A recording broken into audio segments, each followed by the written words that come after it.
Shalom e bem-vindos a Via Rápida Israel, uma frase do hebreu que significa amarás a Israel. Esperamos que vocês fiquem conosco porque nosso professor Dr. Baruch vai compartilhar um estudo expositivo da Bíblia. Dr. Baruch é professor titular no Instituto Zera Avraham, com sede em Israel. Ainda que todas as aulas no Instituto são dadas em hebraico, o Dr. Baruch fica feliz em compartilhar este estudo semanal com dublagem em português. Para mais informações sobre nosso trabalho em Israel, visite nosso site amarasaisrael.org.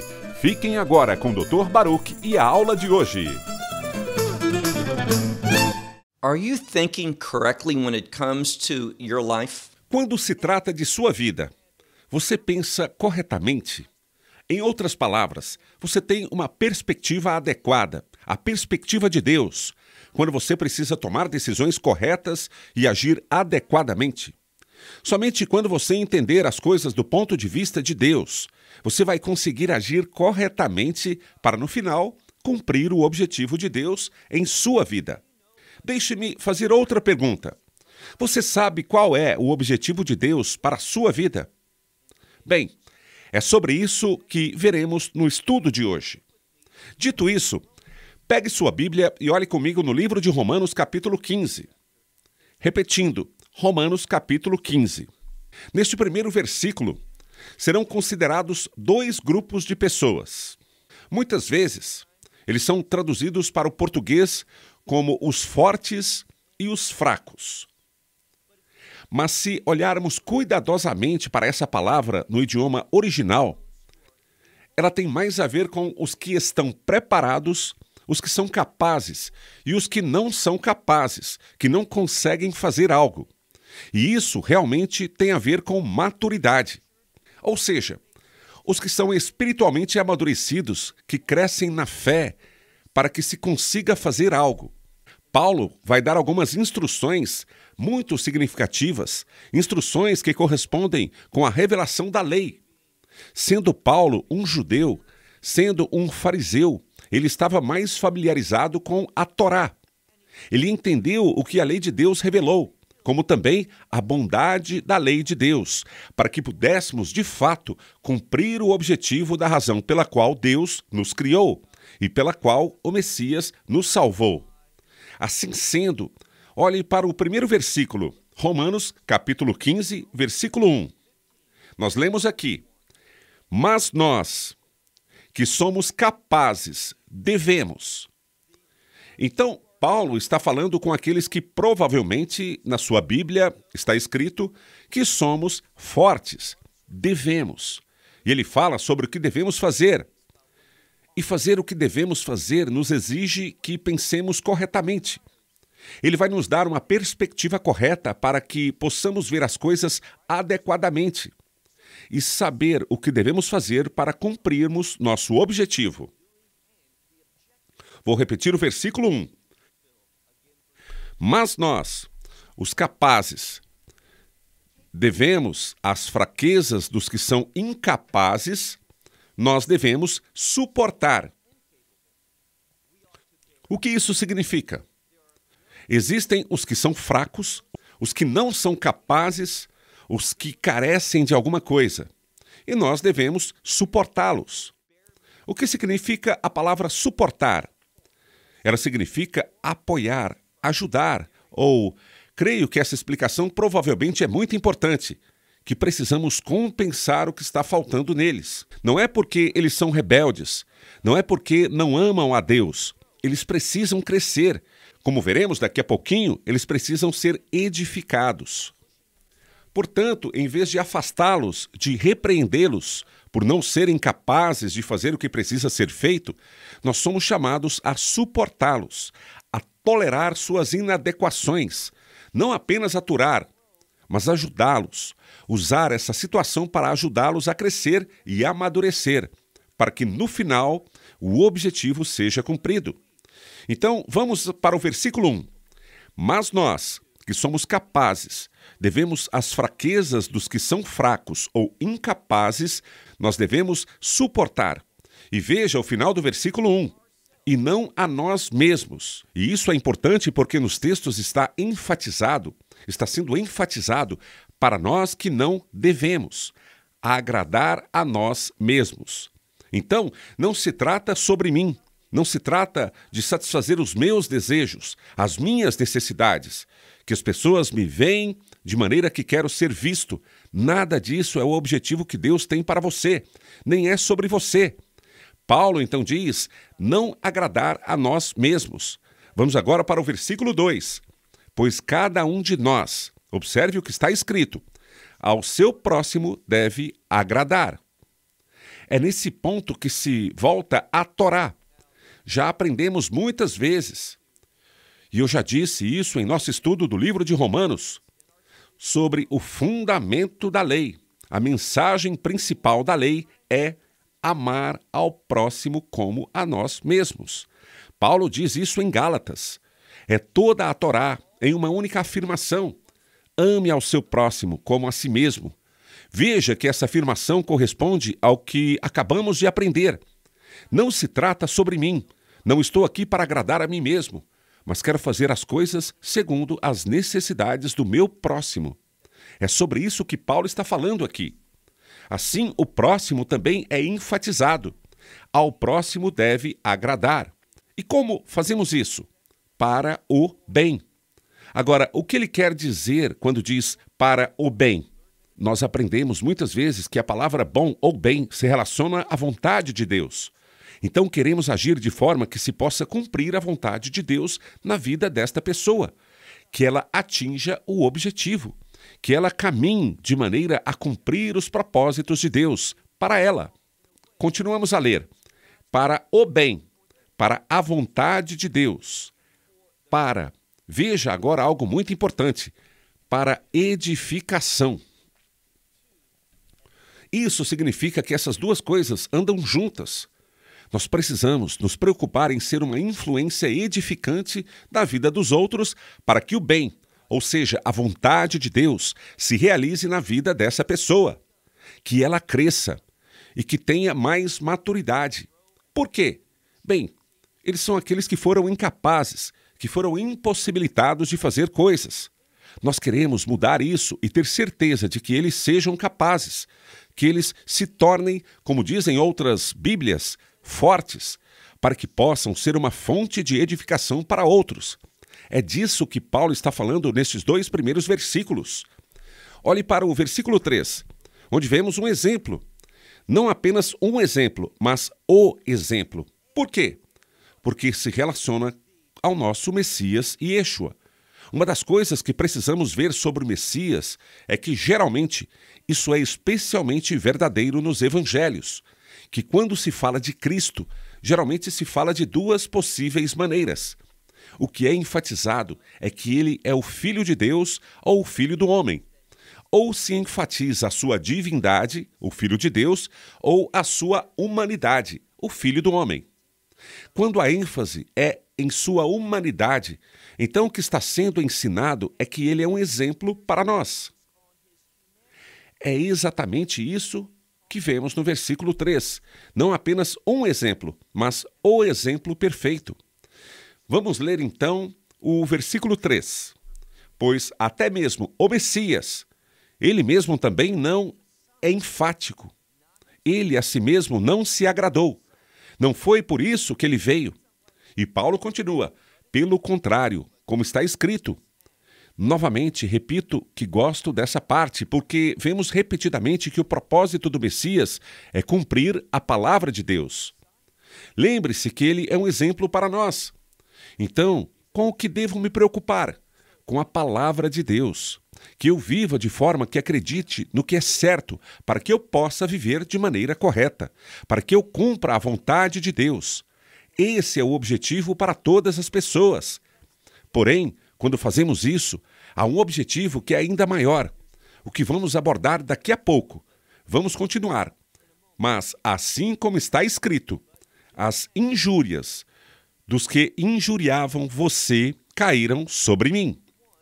Que significa o seguinte: existem pessoas que querem nos repreender, nos injuriar, e essas injúrias, é o Messias que está falando, recaíram sobre mim. Ou seja, elas recaíram sobre o Messias. Ele aceitou essas injúrias. Ele ficou com vergonha. Isso tem algumas implicações muito significativas. Muitas vezes estamos tão preocupados com as pessoas, como esses exemplos. Sabe, ele me desrespeitou, ela me desrespeitou. Não precisamos nos preocupar com isso de jeito nenhum. Por quê? O que a Escritura está dizendo é que todo esse desrespeito o Messias tomou sobre si. Ele assumiu para que não tenhamos que nos preocupar com isso, ou tentar nos justificar, tentar apresentar-nos à luz de algo para impressionar as pessoas. Não! Nós precisamos ter a mentalidade do reino. E se tivermos uma mente voltada para o reino, teremos uma perspectiva diferente. Falaremos sobre isso mais tarde. Agora, por favor, vá para o versículo 4. Pois o que foi escrito. Tudo que foi escrito na Escritura, esse é o contexto. Para nos instruir, nos ensinar, foi escrito. Está se falando aqui sobre instrução. Com que objetivo? Em vez de pensar em si mesmo, de pensar sobre o que está recebendo ou não está recebendo, pensar sobre respeito ou desrespeito do que deveríamos pensar. Observe o que vem a seguir, pois isso é importante, para que por meio da constância, ou da paciência, ou da perseverança, independentemente como você traz essa palavra, para que por meio da constância e da consolação, e esta palavra significa estímulo, e esta palavra possa significar estímulo. Pelas Escrituras nós temos, preste atenção, nós temos esperança. Agora atente-se para o que eu vou falar. A palavra esperança é uma palavra do reino. Há tantas palavras na Bíblia que se relacionam diretamente com o reino de Deus. Veja, esperança é uma palavra do reino, porque no reino há bênçãos. No reino é onde receberemos as promessas de Deus. E aí você diz, Deus me abençoa neste mundo. Sim, Ele abençoa, mas essas bênçãos são todas temporais, ou seja, elas vão se desgastar, elas vão embora, elas vão acabar, elas são temporais, mas as bênçãos que recebemos no reino, elas são eternas. Observe agora o contexto. Diz aqui que queremos perseverar ou resistir. Algumas Bíblias trazem o termo ter paciência. Nós temos paciência e recebemos encorajamento. Por quê? Para que, como resultado da palavra de Deus, nós tenhamos esperança. Além de esperança, o que mais? Experiência do reino. É uma esperança certa. Ela é garantida, porque a esperança bíblica está sempre enraizada nas promessas escritas de Deus. Uma das maiores delas, a maior, é o Evangelho. Por causa do Evangelho, e Deus não pode mentir, eu estarei no reino de Deus, e também há bênçãos eternas. É nisso que eu deveria me concentrar, não neste mundo e no que eu tenho ou não tenho. É por isso que perseveramos, porque esperamos uma experiência do reino, a bênção do reino. Versículo 5. Agora, que o Deus da paciência, ou o Deus da perseverança, o Deus da persistência e do ânimo, Ele dê a você. O que Ele dará a você? Que Ele dê a você a mesma maneira de pensar, uns para com os outros. Segundo, aqui novamente o exemplo perfeito, segundo o Messias e Yeshua, Jesus Cristo. Então sou chamado a pensar como ele pensa para perseverar e superar as coisas deste mundo, porque há uma realidade do reino. Este mundo está chegando ao fim, e se ele não terminar durante minha vida, a minha vida vai acabar neste mundo. Neste momento, enquanto esta gravação está acontecendo, eu tenho 58 anos. E as estatísticas dizem que ainda tenho, na melhor das hipóteses, mais 20 anos para viver. Porque eu vou me consumir totalmente durante esses 20 anos com relação ao que eu ganho e ao que eu não ganho.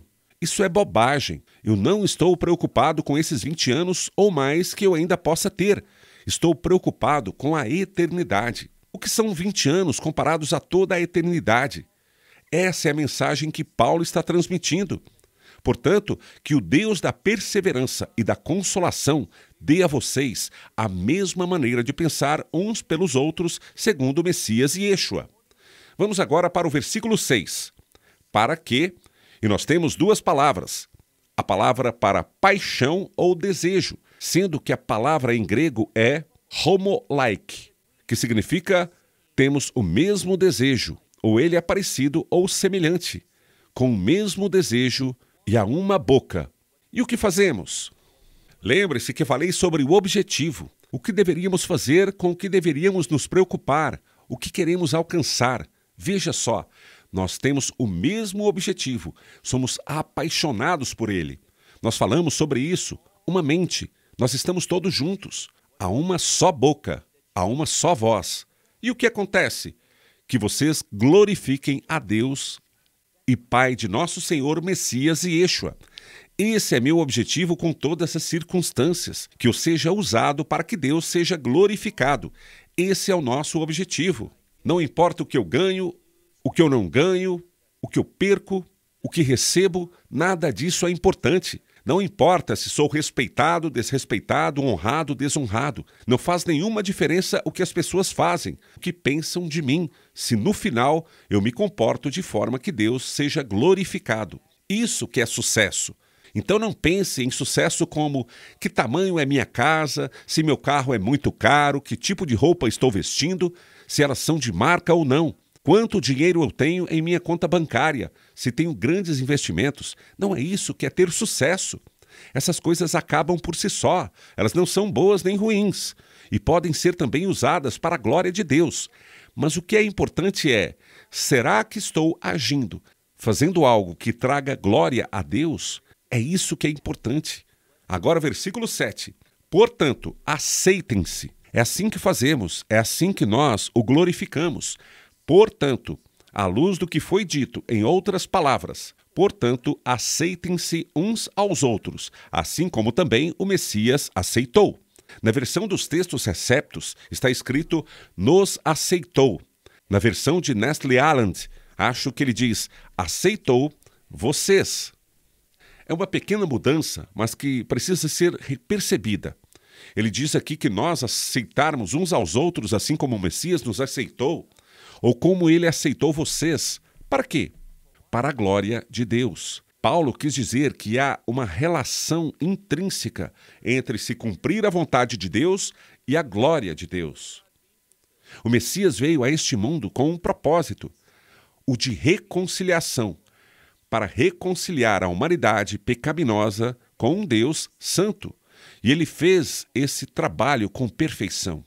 Deus confirmou esse trabalho perfeito, ressuscitando-o dentre os mortos. Quando nos reconciliamos com Deus, ou seja, quando se cumpre a sua vontade em nossa vida, existe uma unidade. Nós estamos num relacionamento de aliança e Deus é glorificado. Versículo 8. Digo, pois, que o Messias Yeshua se tornou servo da circuncisão. O que é a circuncisão? É o povo judeu. Ele veio servir o povo judeu, em nome da verdade de Deus. Por quê? Para confirmar as promessas feitas aos pais. Os pais aqui se referem aos patriarcas Abraham, Yitzhak e Yaakov. Abraão, Isaque e Jacó. O Messias veio porque havia uma promessa. Da semente de Abraão viria uma promessa. E essa promessa foi de Abraão para Isaque, e não para Ismael, e de Isaque para Jacó, não para Esaú, e depois para os filhos de Jacó. Esta é a circuncisão. É uma circuncisão que deveria levar o evangelho e compartilhá-lo com o mundo para que os propósitos de Deus possam ser cumpridos.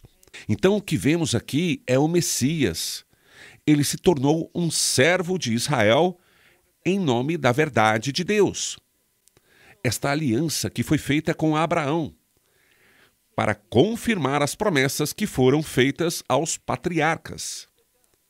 E o que isso vai trazer como consequência? Observe agora que há uma grande mudança no versículo 9. A ênfase no versículo 8 é circuncisão, o povo judeu, mas através de Israel, dessa nação que surgirá da semente de Abraão. Qual será o resultado? O propósito, a promessa, foi que todas as nações seriam abençoadas.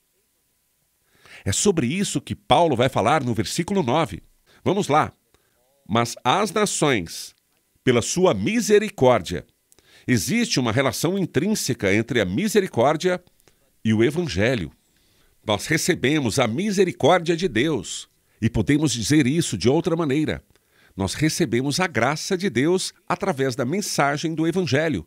E esse Evangelho foi lançado neste mundo pelo povo judeu. Dessa forma, Paulo diz, as nações, ou os gentios, do jeito que você quiser traduzir, pela sua misericórdia. E o que essa misericórdia produz? Glorifiquem a Deus, assim como está escrito. Sempre é sobre Deus ser glorificado, assim como foi escrito. Por causa disso, eu te confessarei, eu reconhecerei você entre as nações, e seu nome cantarei. Este trecho faz parte de um salmo.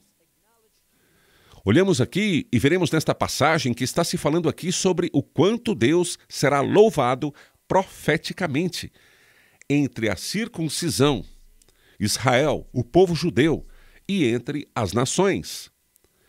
Primeiro, sua ordem para o judeu e também para o grego, ou seja, o gentio. Depois temos esta maravilhosa promessa de que seu nome direi e te confessarei entre as nações. Olhe agora para o versículo 10. É o mesmo conceito. Novamente, Paulo diz: alegrem-se, ó gentios, com o seu povo. O que ele está dizendo aqui é sobre como o objetivo de Deus, aquilo pelo qual Deus é glorificado, é a humanidade. Tanto os judeus quanto os gentios, tanto a circuncisão quanto as nações. E eles fazem o quê? Eles se alegram diante de Deus.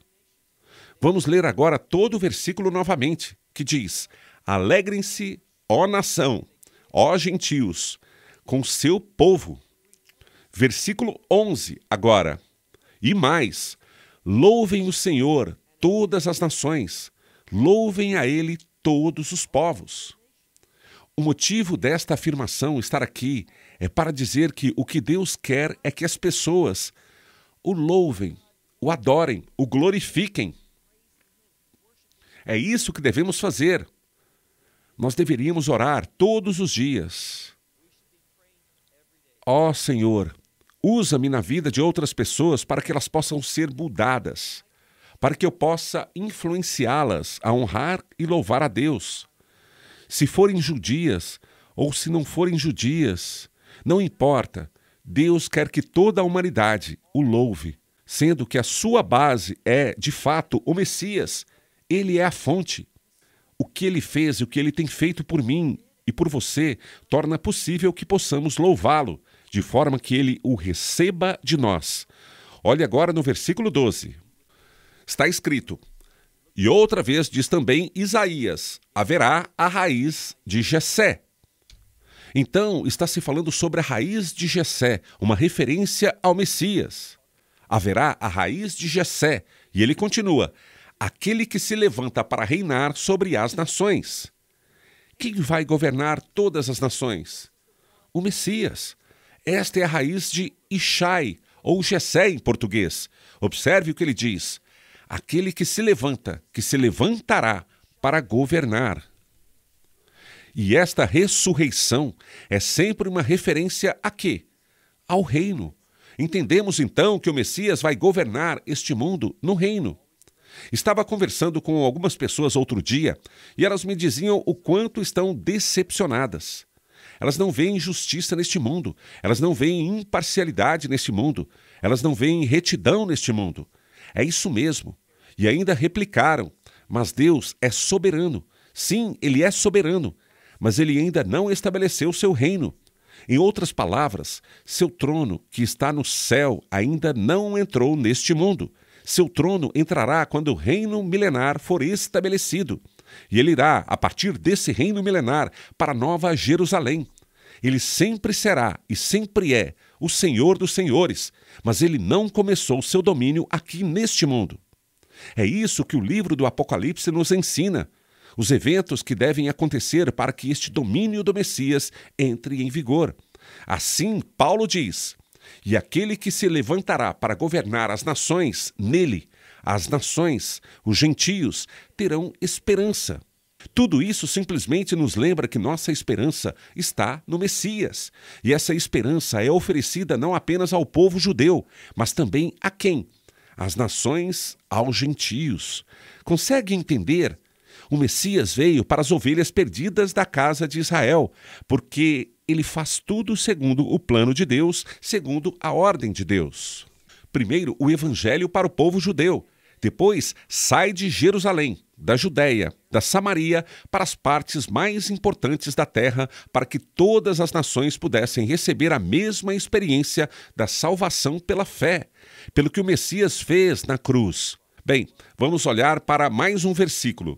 Concluímos com o versículo 12, que diz: nele as nações terão esperança.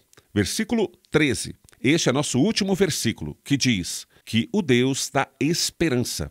Observe que, anteriormente, ele era o Deus da perseverança, o Deus da resistência, o Deus da paciência, o Deus do encorajamento. E tudo isso vai nos levar à esperança. Que o Deus da esperança. O que ele vai fazer? Que ele encha vocês de alegria e paz. Então, nós recebemos alegria e paz. É com isso que ele vai nos encher, por sua confiança nele, para que transbordem de esperança. Esta é a terceira vez que a palavra esperança é mencionada. E esperança é uma palavra do reino. Quando tivermos esperança nas bênçãos, nas promessas que são encontradas no reino, isso mudará a maneira como você e eu vivemos. Nós viveremos uma vida que é verdadeiramente louvável. Vou te dizer isso de outra forma. Uma vida que verdadeiramente glorifica a Deus. Então, vamos concluir o final do versículo 13, onde Paulo diz: para que transbordem de esperança pelo poder do Espírito Santo. Você sabe que eu disse muitas vezes como o Espírito Santo está relacionado à ordem de Deus. É isso que ele faz em nossa vida. Esse é o seu ministério, nos trazer a ordem de Deus. O que entendemos é que, quando esperamos as coisas do reino, não as coisas deste mundo, mas as coisas do reino, isso vai liberar o ministério do Espírito Santo em nós. Aquele batismo de fogo pelo qual somos ungidos, para fazermos as coisas de Deus, para estarmos preparados para fazê-las, fazendo-as com sucesso para a glória de Deus. Bem, estou sem tempo, então até a próxima semana. Que Deus te abençoe. Shalom, desde Israel. May God bless you. Shalom from Israel. Esperamos que você tenha desfrutado da aula de hoje e que possa compartilhá-la com outros. Te convidamos a participar e nos acompanhar a cada semana, a esta hora e por este canal, em mais um episódio de Amarás a Israel. Para mais informações em português, visite amarasaisrael.org, onde encontrará muitos outros estudos realizados pelo Dr. Baruch. Até a próxima semana. Que Deus, nosso Messias e Yeshua, nosso Senhor Jesus Cristo, te abençoe durante a sua caminhada com Ele. Shalom, desde Israel.